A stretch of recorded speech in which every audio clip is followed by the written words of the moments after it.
All right, when things aren't going well for an administration or a campaign team, they're hailed, when they're going well, they're hailed as geniuses. And when things aren't going so well, you hear messages like this one yesterday from Democrat James Carville telling the White House, you know what, it's time to panic.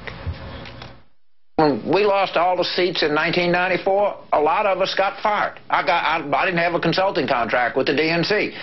He made changes. That's what happens. That's what President Reagan did in 1980 when it wasn't starting out well. He fired John Sears and other people in his campaign.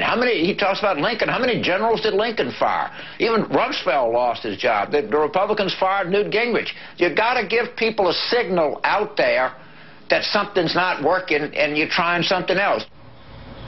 Robert Traynham is political director for the Comcast Network and host of Roll Call TV. Shira Toeplitz is a political reporter for Roll Call.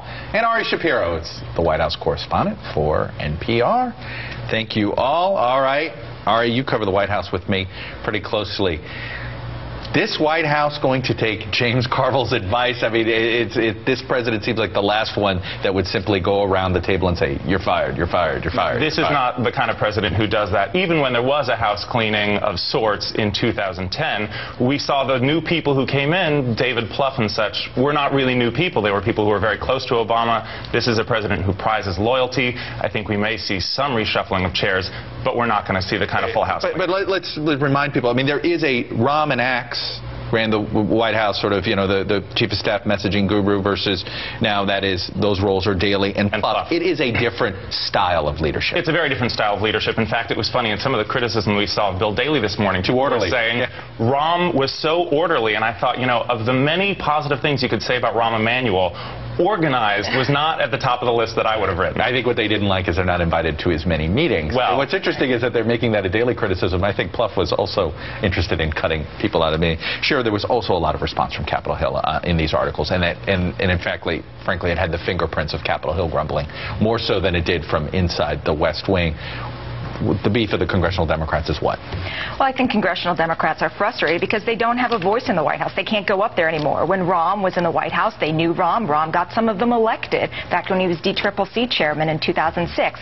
So they don't have a relationship with the White House, and as a result, they're being shut out of a lot of policy discussions. I mean, here's the quote here, Robert Traynham. Daley has no understanding, this is in Politico, Daley has no understanding of the congressional process, and he doesn't want to understand the process. The entire Senate Democratic caucus has a problem with Daley.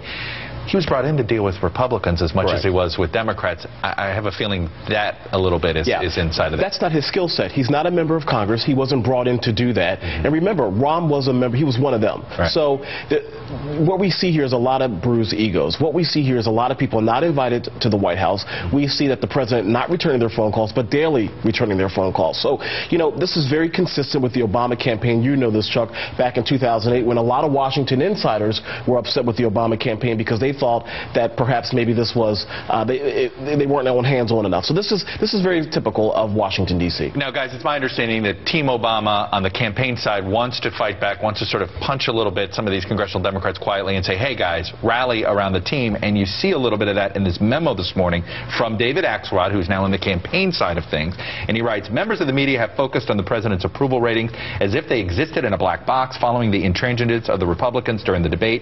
That debate, the approval rating of the GOP brand dropped to a historic low. Despite what you hear in elite commentary, the president's support among base voters and in key demographic groups has stayed strong. And he used some poll numbers to show this, Shira.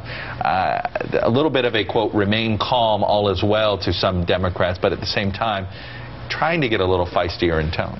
Yeah, I think so, but I think, you know, it's a memo. The real work they have to do right now is behind the scenes with congressional Democrats. They need to be meeting with these guys, and more so than just stay calm, everything's going to be fine. They need to be bringing them together and getting them on message again. And Ari, we saw yesterday David Plouffe, who doesn't go to Capitol Hill as often, for instance, as David Axelrod did.